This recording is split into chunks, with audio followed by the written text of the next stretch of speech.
Hello, everybody. Welcome to the Funky Marketing Podcast. Time for another episode and time to talk about the things we actually didn't talk about for a while. I have a guest. Roman is joining me all the way from Rotterdam, if I'm not wrong, and we're going to talk about paid search and social strategies for B2B SaaS companies. So, Roman, welcome to the show. Yeah, thanks for having me. I'm excited to be here. Yeah, you told me that you're kind of nervous because you're trying to balance like the family, private life, young kid, and the business on one side. So how's that going? Well, it's definitely not straightforward. So now I had to kind of tell my wife to go outside because otherwise we will have my son coming here. But trying to handle that, split the work, especially when you work from home. It's like you have the kids around and then you have to work, you have calls. So trying to make sure that nothing is disrupted. But otherwise. Everything good. Yeah, it reminds me of the times when the COVID hit, and I had a client from Switzerland, like the CEO of a big company. He was joining the call while feeding the baby, and it was like the nicest things that I have seen because it was all madness around us, all lockdown, and then this guy who is actually feeding the baby, right on the call. Yeah. I think before we weren't ready for that. Now I kind of used to that and working from home for a couple of years. So it's good, but we need to make it work. Yeah, we as humans get used to a lot of stuff, and I usually say, and each one of us learns about themselves when they get kids, and get Yeah, into those it's completely those different kind of things. lifestyle. Yeah. Exactly. Okay, so tell me, the audience, a little bit about your background. What did you do so far, and why you are the guy to talk with when it comes to the paid channels. So I will maybe start with where I am now. So I am the founder of Grouts Online. So we are B2B SaaS agency focusing on paid ads, and we help with Google Ads, LinkedIn Ads primarily, and also on other platforms. And how I got here is basically that I worked in-house in a B2B SaaS company for over 3 years or for 3 years. And then, I learned a lot and decided to kind of start sharing my knowledge on LinkedIn. I think now it's 2 years. And I think it was just it's 2 years since we are in touch because you reached out to me at the time. So I kept posting, and then people started reaching out to me, and I started helping multiple clients, and then I decided to go full time on this thing. So I started as consultant, and now I'm kind of turning it into agency. So I have a team for that. Love that. So maybe that's something to start with. As I was just preparing a report for a client when it comes to comparing the search and paid social and all those stuff, and telling them how did we do in the last 3 months. So maybe a good starting point would be to kind of explain to the listeners what are some of the key differences between actually paid search and paid social, and maybe alongside that the best strategies to leverage each of them. Sure. Yeah. So the main difference between paid search and maybe I would just tell LinkedIn ads, let's say for B2B SaaS, is that in paid search, you can quickly get the results where you can have big spikes in the beginning when there's existing category and not huge competition. So we can quickly grow. Of course, you need to optimize that you can get to these levels with some work, but it can be pretty quick. In 3 months or in 6 months, you are basically reaching the limit, and that is where it's the difference. So then with paid social, it's the opposite. So you basically start with start slower. Basically, the results aren't that fast, and you are kind of building that, seeing like how the audience is engaging and kind of building this awareness. And over time, after these like 3 to 6 months, you start generating like the signals in terms of the leads that you generated converting to pipeline, and kind of the deals are started closing. So that's the main difference I see. So the paid search is like you reach the limit of the search volume and kind of the things that you can do to expand. You can expand, but it's usually not that effective. And with paid social, you kind of build the foundation of like the awareness, and then start generating the basically reaching the audience, and then trying to convert that. So with experimentation, finding what works and how to bring the people to the website, and also educate them about what you actually do, because they need some time to get the problem that you solve and the solution that you have. Yeah, I love that, and I love that we didn't mention yet demand creation, demand generation, and those kind of terms. So that's actually good. Yeah, A lot of we can people will avoid say, that "Oh, to we can avoid that to avoid exactly." any like I things. totally, I totally agree. I'm kind of like, bored of explaining. This is this, this is this. Like we can explain it in much simpler way, so people can actually understand. Okay, I love the way you compared the two, but how do we actually start? How do guide me through your process? Let's not talk general, but let's talk how your process goes when you need to set up the paid channels. Sure. So basically, when let's say I would go like just through the process that we have. So when we start with client, we typically do like some audit of everything what we need to do, understanding the market, and based on that we do some audience research, I would say. So it's like what keywords people are searching and what is the audience that we can target, and then also retargeting audiences. So then basically understanding who we can reach and how.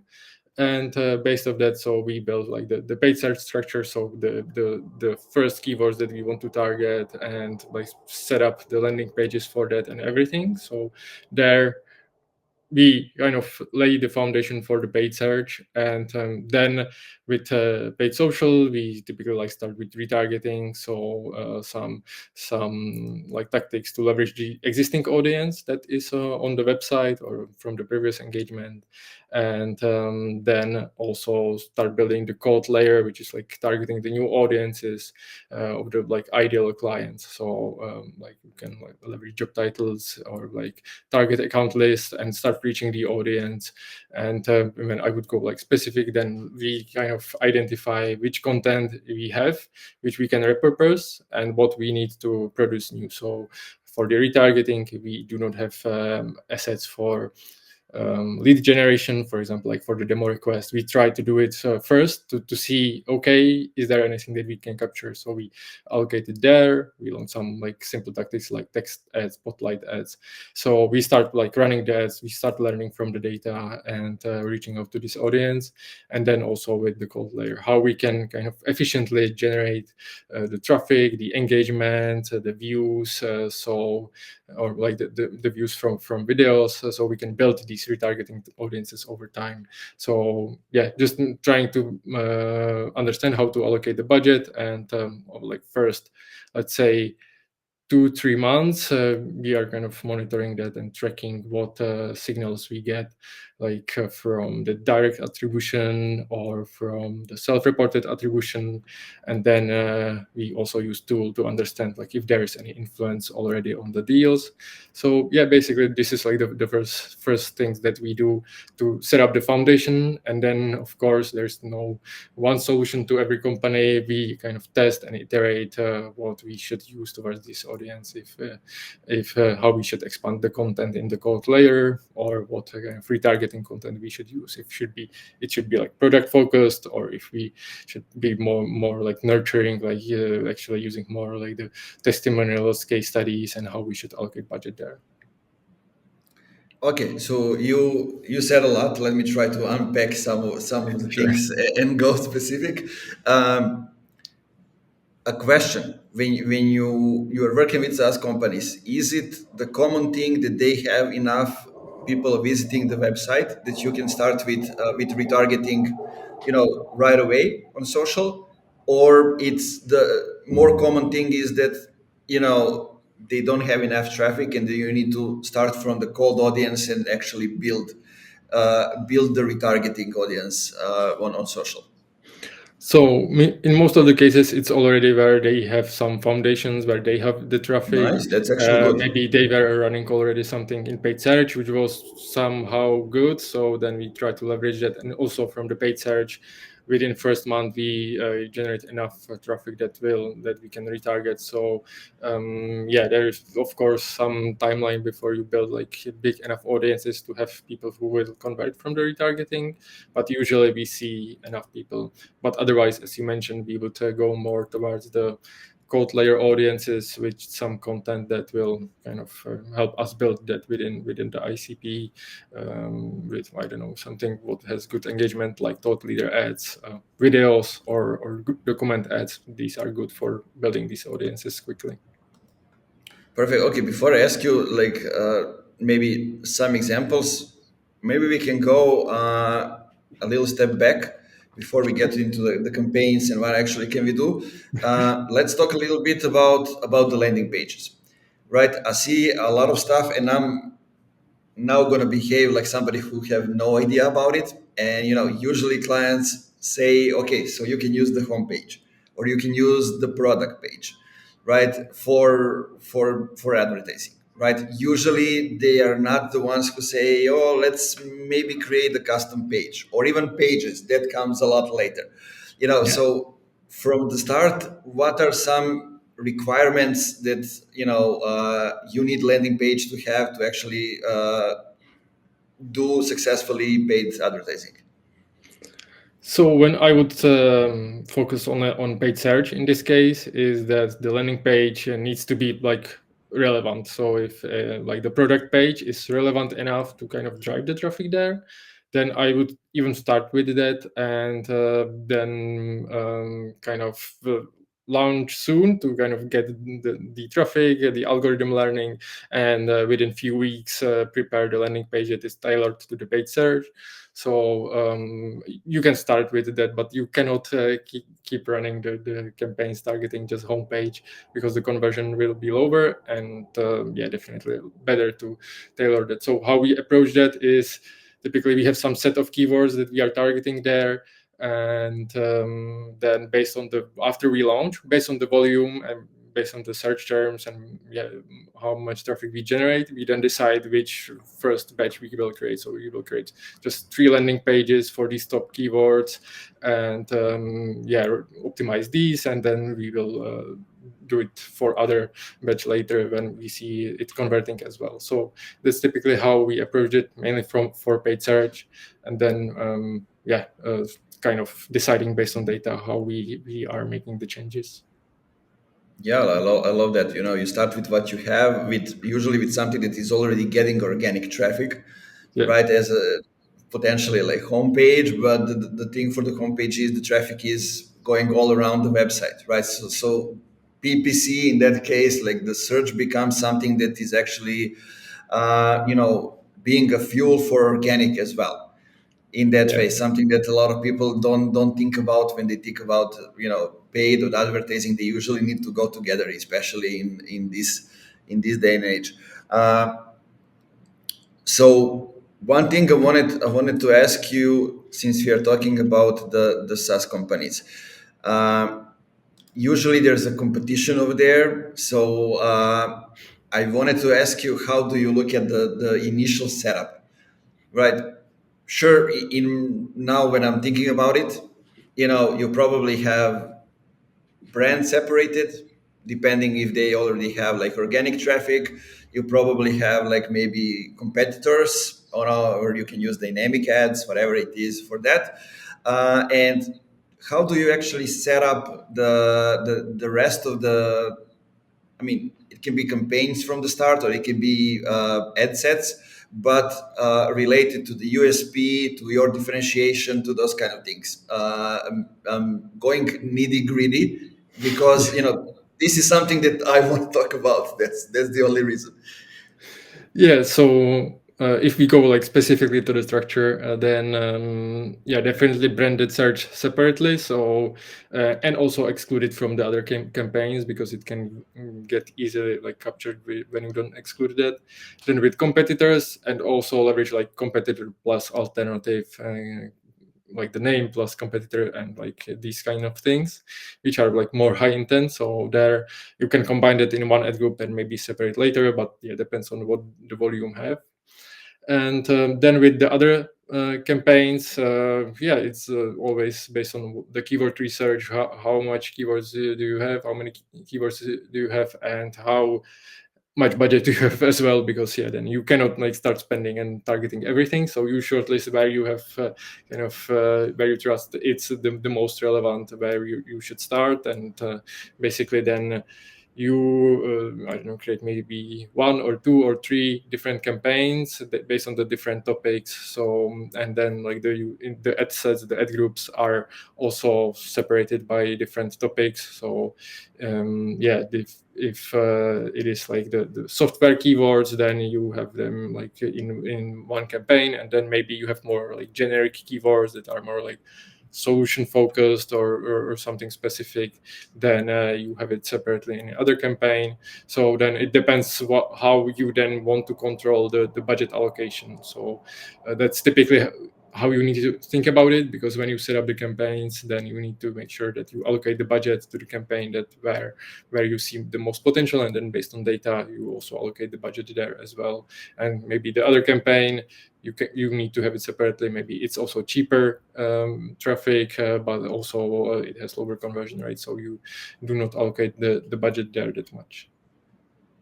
Yeah, I love that. I mean, basically, the goal is always in the first 3 months, but even realistically, if you look at it in the first month, to to kind of see which keywords are working, which have the potential. Is it going okay? Is the landing page okay? Is the copy okay? Did we choose the right keywords?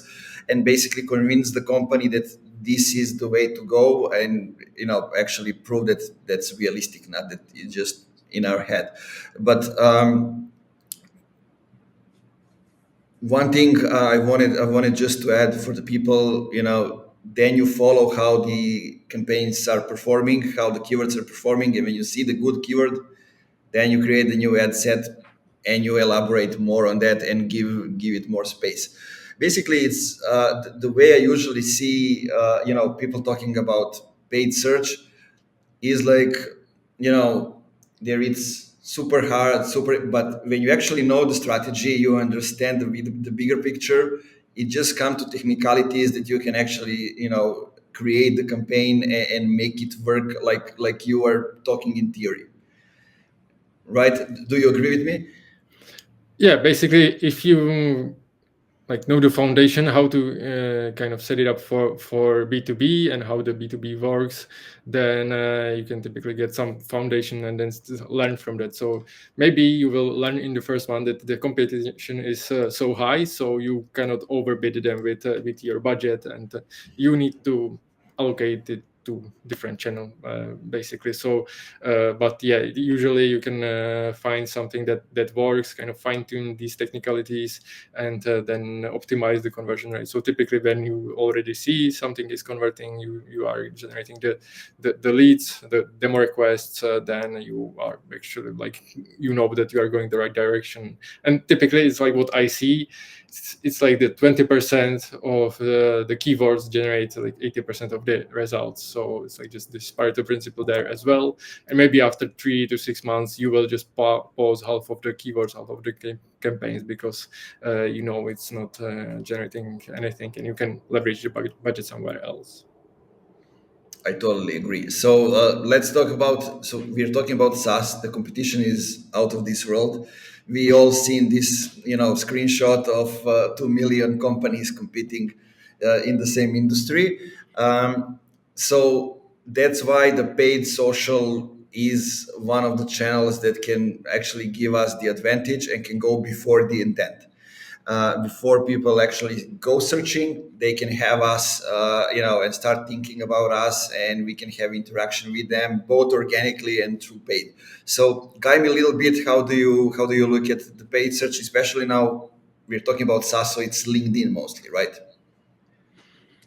Yeah, basically when mostly LinkedIn ads, and like in our case, it's like the primary platform to reach the audiences that we are targeting.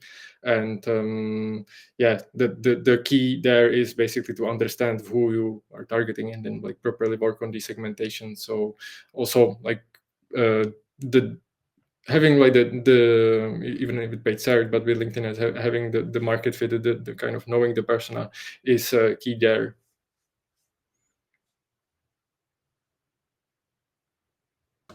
Something stopped. Okay. Yeah. So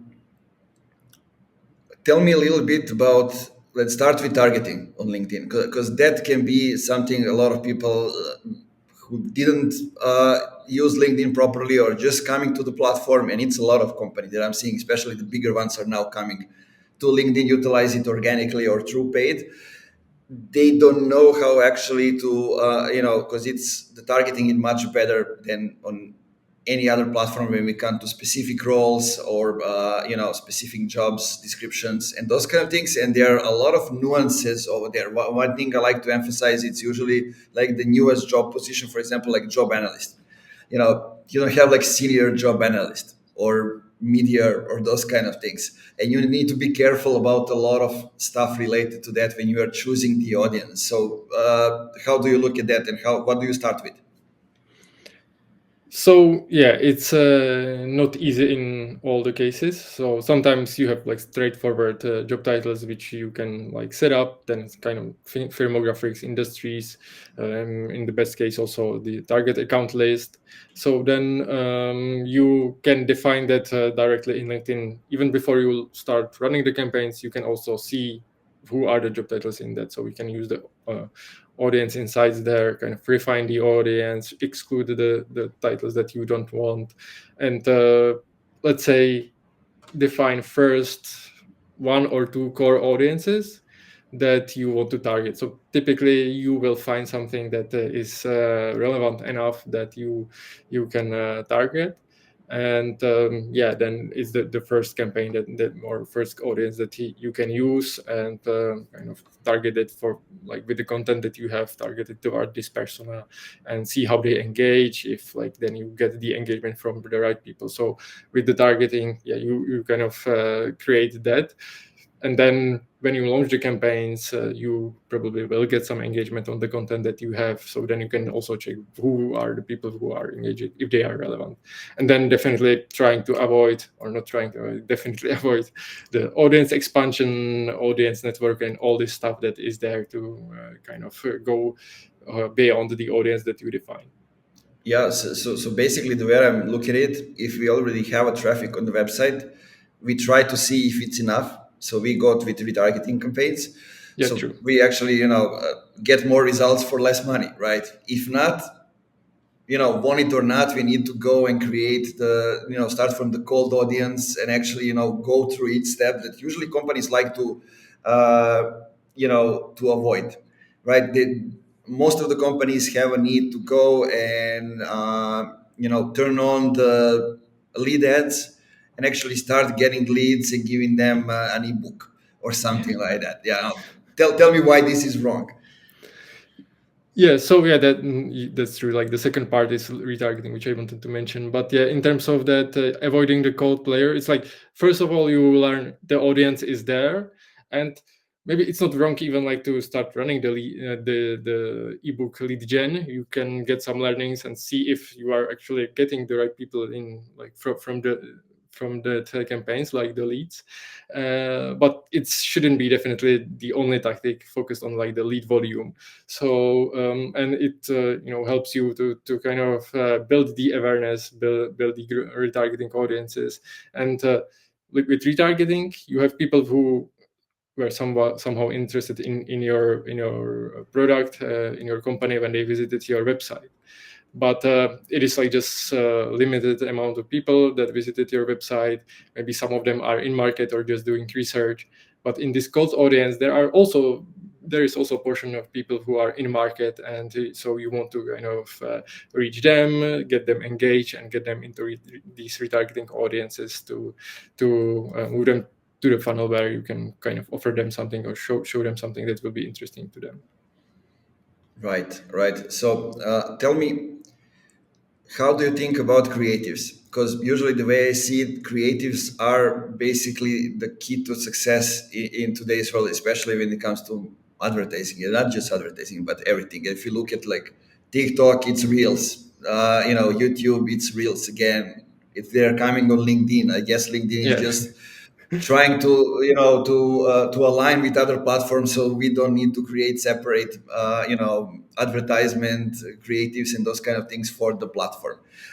But usually what now I think we're trying to we're starting to see different things, but like even a few months ago, the most ads that we would see in the feed are those like corporate branding, stock photos, these kind of things. And from my experience working with companies, I know that they don't work the way that they would like them to work, because they basically don't get our attention in today's world.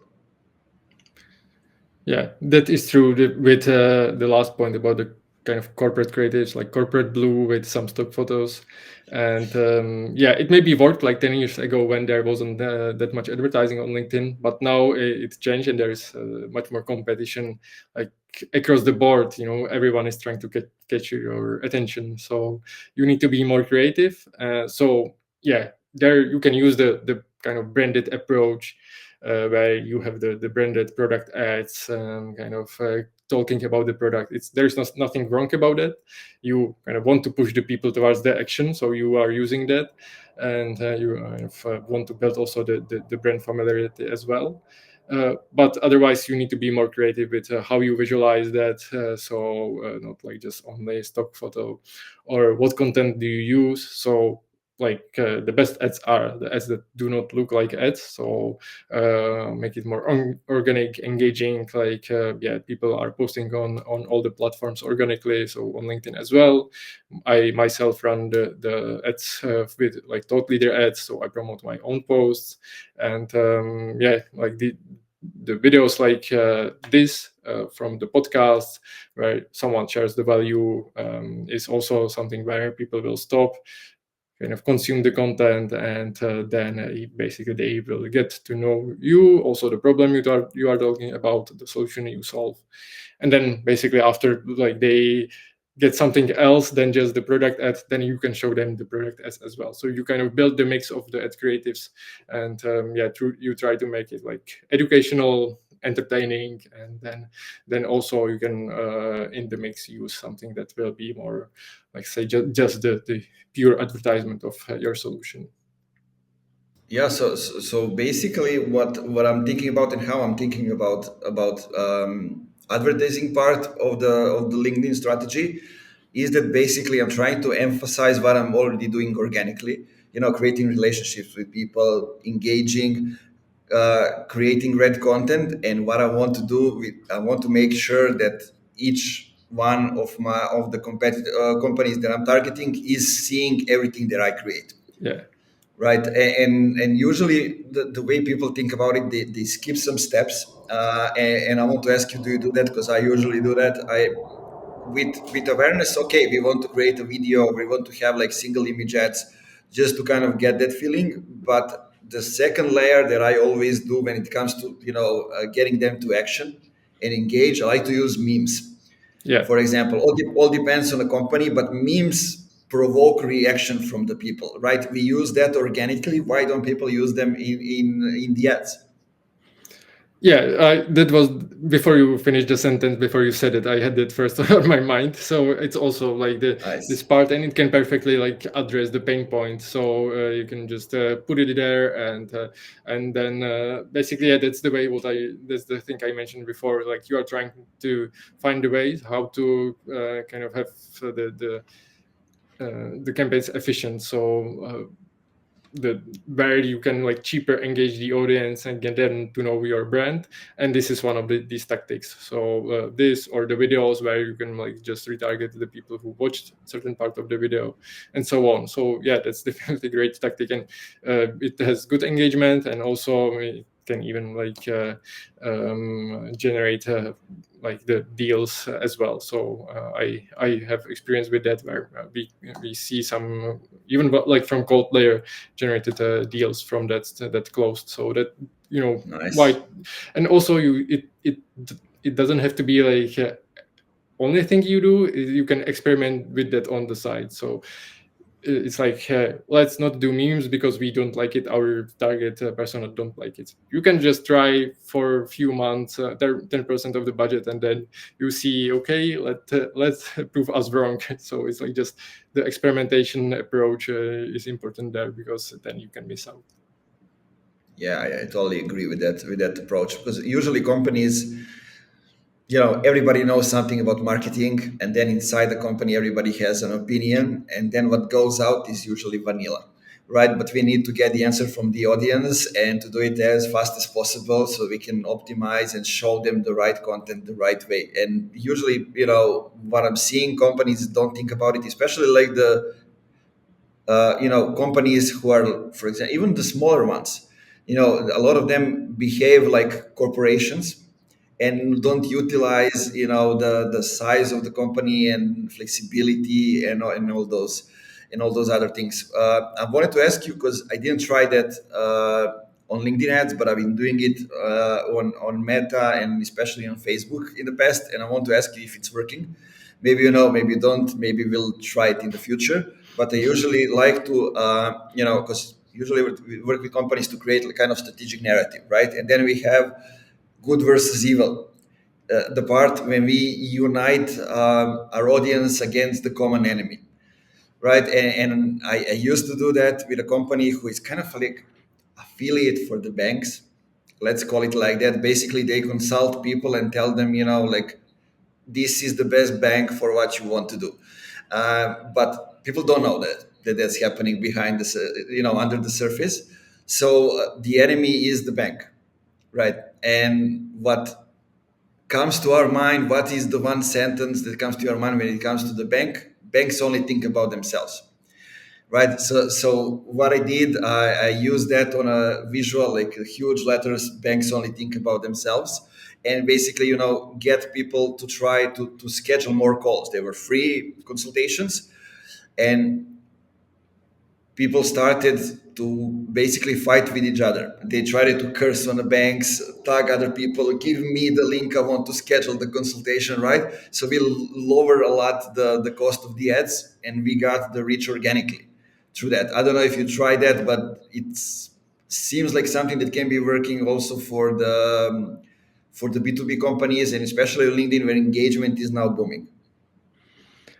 Yeah, I do not have experience with, let's say, this kind of strong statement. So it usually needs to be something like that disruptive, where you like actually find this kind of claim where you can say something. It is like, Apple versus IBM. They had also like this big enemy, but now they are like this company, and it's like the other companies are attacking them. So I didn't see that, but I agree with the strategic narrative. So it's something what you want to find. So yeah, it's like this outdated version doesn't work. You should solve this problem this way, and it requires much more education in most cases, where you can, because like the people are like, just, I have this problem, I want to solve it, but they are kind of not open yet to solve it the new way. So you need to adjust towards like still kind of solving the same problem they have, give them the solutions they want, and on the side also educate. Maybe during the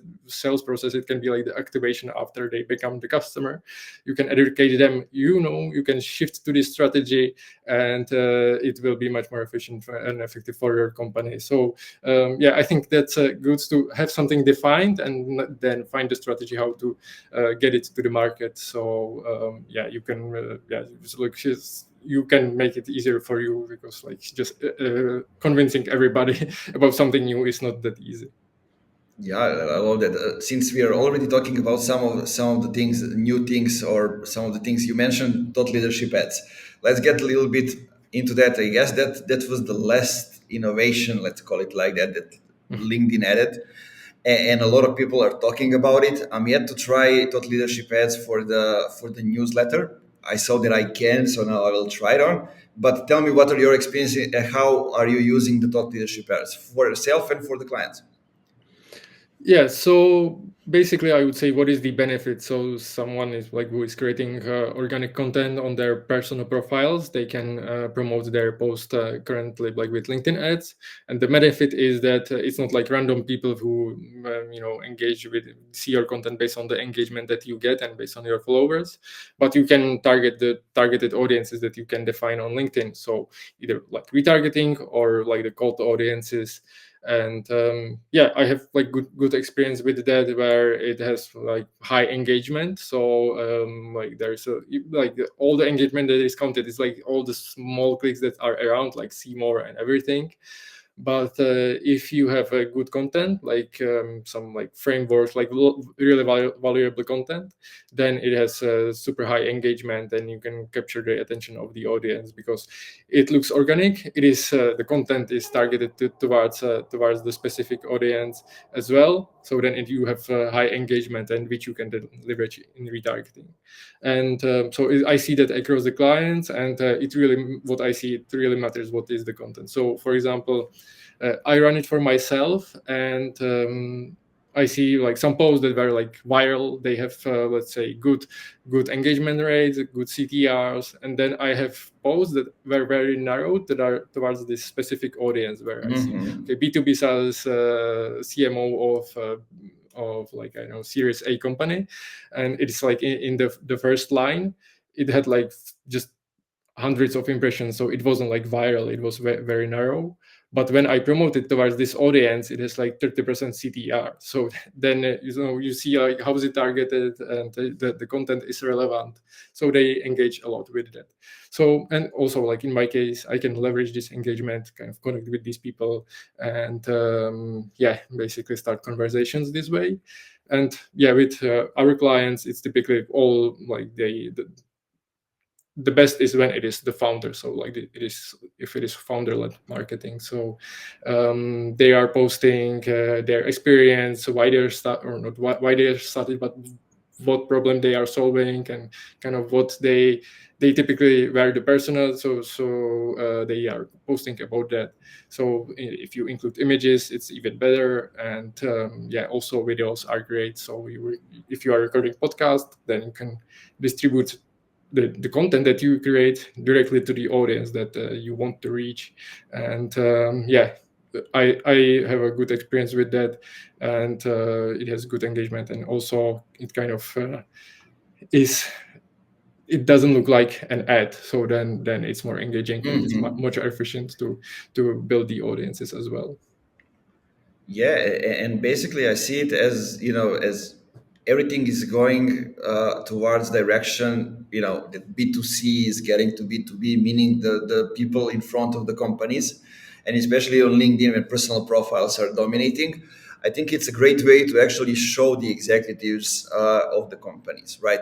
And to show their way of thinking, their vision, the story, and everything else, and at the same time to convert, right? And what I Yeah. think, I didn't see many people talking about it, but if I'm the C level of a SaaS company, and that I see that my posts are generating leads for us, you know, it would make me even want to do more related to paid, to LinkedIn, to everything else. So I guess that can be a good tactic for internal marketing team to kind of get them on board with what they are doing and more involved inside all of that.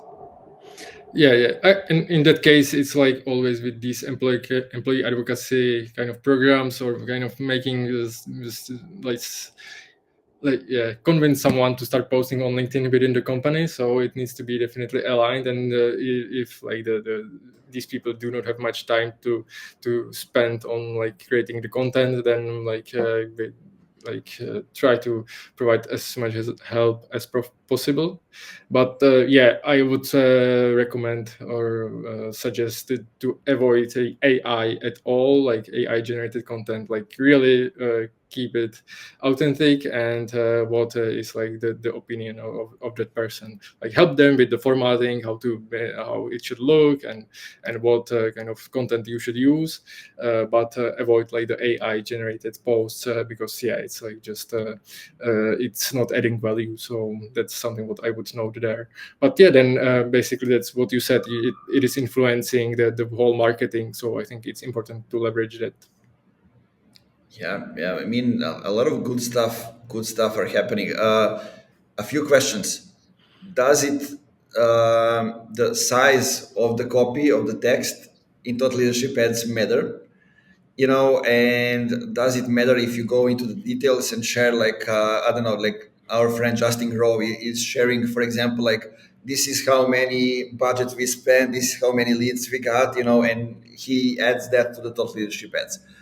Do we need to go that deep, or we can go with something which is much more like easier to create? Well, it is up to like what you can create, or what content you have available, so you can repurpose that. But otherwise, I think this example is that you are adding so much value, so like it will make it more engaging. So you can try to kind of take shortcuts, but I think like taking time and kind of getting the best value that you can is the best option. And it can be also sort of, let's say, I just spoke with CEO of this company. These are our customers, and this is the problem they have. And like we talked about that, and you can this kind of like turn it into some page, and then basically it's like the kind of anonymized case study. You do not have to go through all the whole process of like approvals. You can create sort of anonymized case study, just mention some statistics, and then you have a good post about like what you do, what is the problem that you solve, and you have also social proof there. So it can be simple as that, and you can test these kind of post types. Yeah, thanks. That's actually a good example, and the easier way that you can come up with content, because a lot of people talk with customers and come up with different stuff. That's actually great. So, two questions I have. Actually, it's one. What would you recommend when it comes to LinkedIn ads to the companies that have, let's say, under 5K budget, and to those that have maybe above 5K budget? Because that is something that I get a lot, right? And usually what I do after analyzing, and especially if I'm not the one who is actually doing the implementation, that happens a lot because they usually hire me to come up with the strategy and those kind of things. Um, I give them like five different scenarios regarding, depending on a budget, Yeah. what they can do. So I'm asking to see, how are you thinking, how are you actually doing this? If you have real examples, go ahead. Well, I will try, but it always depends on the full context. So if let's say in the media mix is also budget for some other paid media channels, then I would look at how to split it. So if you already have the traffic Let's say only LinkedIn for the on the sake of LinkedIn, the context. Yeah. so then let's say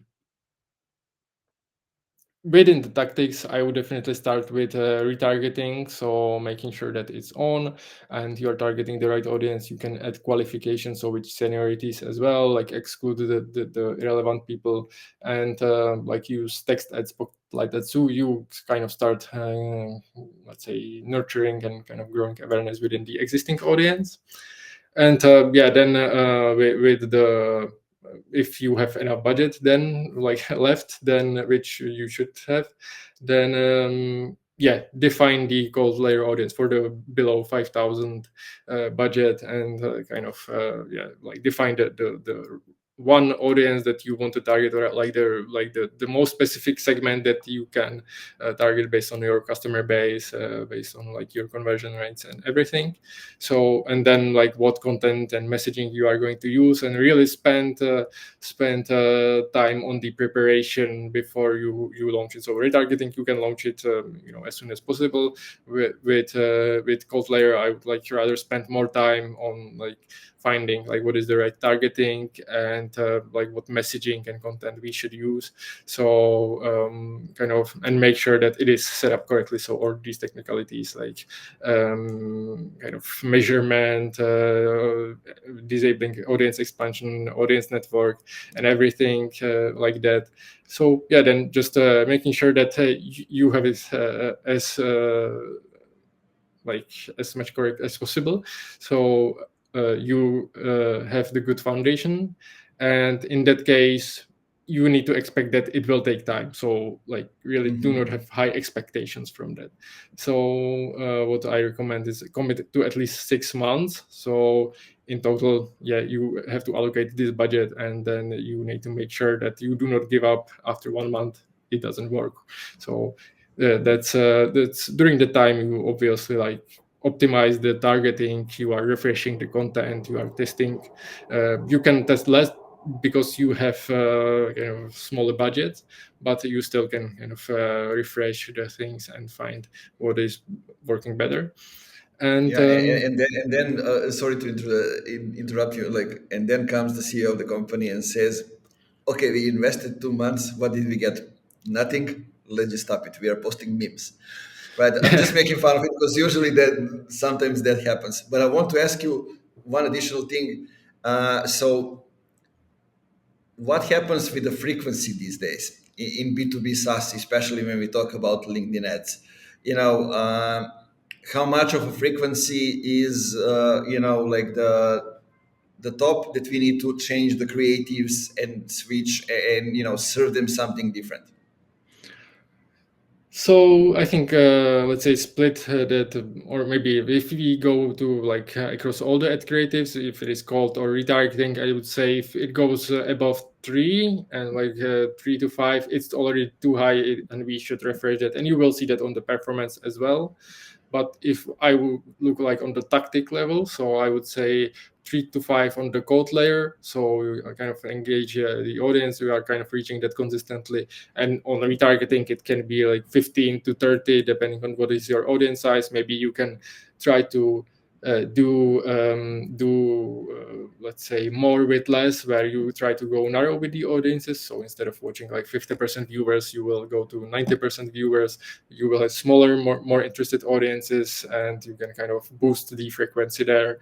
And the reason why is that you want, because if it is like 30-day period, you have I don't know 20 like the frequency is 20, then you show the ad every, let's say, every second day. So basically like 20 days from the month they saw your brand, and they will remember you. And if you run it for 1 year, they will definitely remember you. And when it is relevant and the content was interesting and the offer is relevant, then they will convert at some point, and they will come to the website, and they will always like re-engage if you offer something interesting. Love that. I was asking you because we are bombarded these days with Temu ads, Temu, Yeah. however we call it. Like, it's crazy. It's all around the place, but it's totally different than SaaS because that's a marketplace, right? And it's not the same. You don't need people to remember it. It's totally different.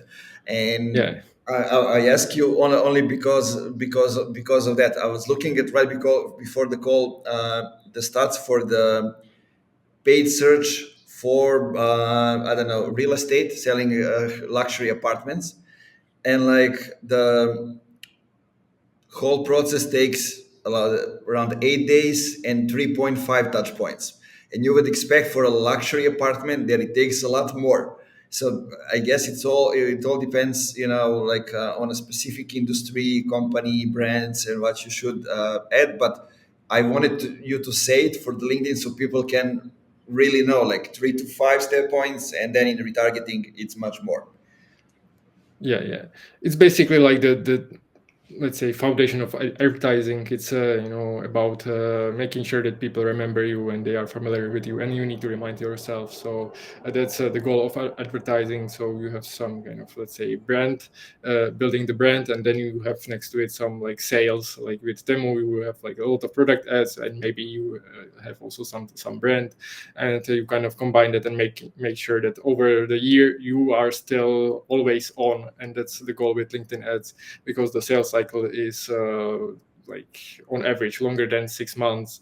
So then you need to make sure that you cover this kind of buyer journey, or like for longer time than just 1 month or like few days, like you mentioned. Yeah, exactly. I mean, for the guys who maybe don't know what the frequency is how often we see actually the advertisement, and if we keep seeing the same thing for like 5 months in the feed, we will of course remove it from the feed, right? One day we will just wake up and we see it, we will remove it. But that's why we follow the frequency, and we maybe change the creatives, change those things, so they also get the feeling that we are actually doing something. It's not like, I always like to say that news like articles. If we have new features, new products, something's happening in the team, even only that thing can influence people. But tell me, we have one more thing. If you have more than 5K budget, what do you suggest then? Well, it would be like pretty similar, but there I would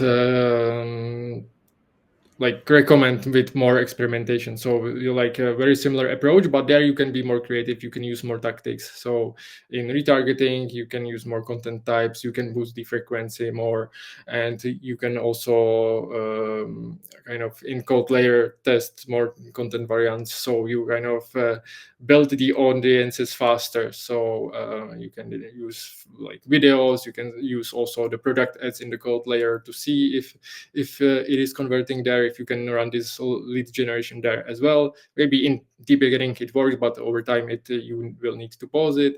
But kind of in the beginning, kind of, let's say, waterfall approach, where in the beginning you will kind of boost it as much as possible to reach the audience and build the retargeting audiences. And then as you have more data, you can spend more, then you can refresh the ads more faster, and the benefit is you will typically get the results also faster as well. So always like watching the platform metrics for platform conversions, make sure that they are set up, then self-reported attribution and direct attribution in HubSpot or in the CRM, and then eventually using some attribution tools to make sure that you also see what it is influencing. And if you use target account lists, then you can see if these companies are converting to the CRM, and you can understand if you are reaching the right companies, and also if you are reaching the right people. So if, as I mentioned before, you look at the engagement that you have on the ads and you say, okay, this is like exactly the persona that we want to target, that our sales would talk to. So and they engage with our ads. So these are like the signals that you get, and then over time you will also get them to your CRM and talk with them. One thing I forgot to ask you, and you mentioning self-reported attribution, but usually we use that to kind of get what's happening organically, right? Is our Yeah. marketing actually doing the thing or not? How do you use it for the advertising? Do you get like the quality information? So you get, okay, something's happening on that platform. We are actually causing some things to happen, or in any additional way. Yeah, it's funny. It's not definitely solution for everything, because you can't read what web or internet means, which is like most of the answers that you will get. But if you see that you get the answer as a LinkedIn, so how we use it is that it's open text field that is required. It never like affected the conversion rate, because the people are already interested to talk to. And there, if you see the platform is kind of showing there, so we see there's LinkedIn, and the only thing we do on LinkedIn is advertising, then we know it is influenced by that. And then also if there's like other platforms like Reddit, or if you, what you can often see is that people are coming inbound when they got some outreach from sales, or when they talked to someone on some conference or to a colleague, and they sometimes mention that, so you kind of get some insights about like the channels where they are coming from. But 80% is kind of, let's say, random things. About these like smaller signals that you kind of get the proof, okay, something is working there, we should focus more there, and or we have a proof that is working. And typically what you see when you already see LinkedIn there, it has much higher conversion to opportunity to the deals, and the deals are typically higher when you see it already there. So there, okay, we targeted the right person, the exact person came to our website, they submitted the form, and then they want exactly what we offer. So then okay, it is like the positive signal.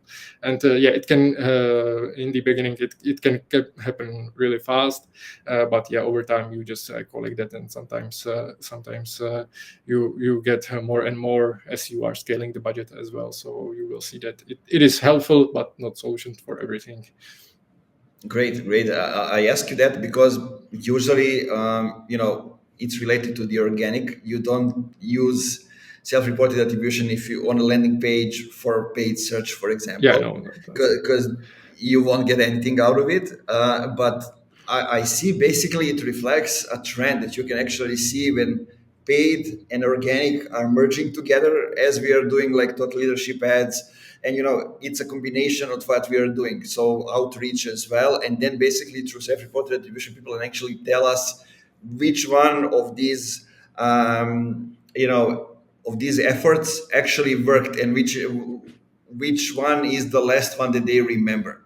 Yeah. Right. And I don't see many people talking about it. That's actually a brilliant thing that talks about how marketing became holistic today. Yeah, I think that's yeah, as you mentioned, like marketing. So it's like just marketing, and you are trying to find the way how to balance it, where to put the budgets, and kind of act as a business owner, where you should put the money, and where you are seeing the results. And yeah, then you cannot you cannot judge like just one channel, because it's always the combination. So if you post paid ads like in paid search, even then like the direct organic will drop as well. So you need to make sure that you look at the metrics also more holistically, and also on the trends as well. So yeah, if you see nothing is coming directly, yeah, it's like maybe wrong, but there can be also some secondary influence that you can get from the channel, and these tactics like self-reported attribution can help you to keep track of that. Love it, love it, guys. Now is the moment when I tell you to stop, go back to the beginning of the episode, listen to everything again. Roman shared a lot of stuff. When you see something that is new, or you need to learn more, or you actually want to implement it, go ahead, find Roman, ask him some questions. I recommend also trying to work with him to help you actually get your results. So to be able to do that, Roman, tell me and the guys where they can find more information about you.